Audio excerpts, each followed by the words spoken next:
സഹോദരൻ പ്രണവിനെ പോലെ ക്യാമറയ്ക്ക് മുൻപിലേക്ക് വിസ്മയ മോഹൻലാൽ എത്തുന്നത് ഏവരെയും വിസ്മയിപ്പിച്ച്.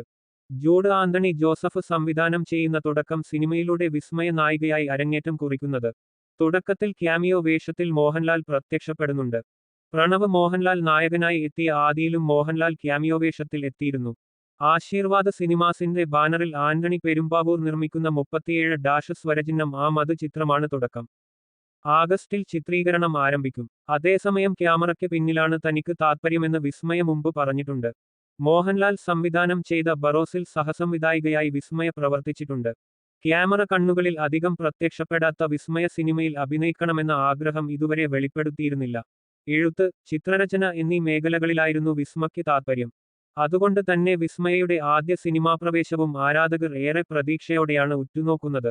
ബാലതാരമായാണ് പ്രണവിന്റെ അഭിനയത്തുടക്കം.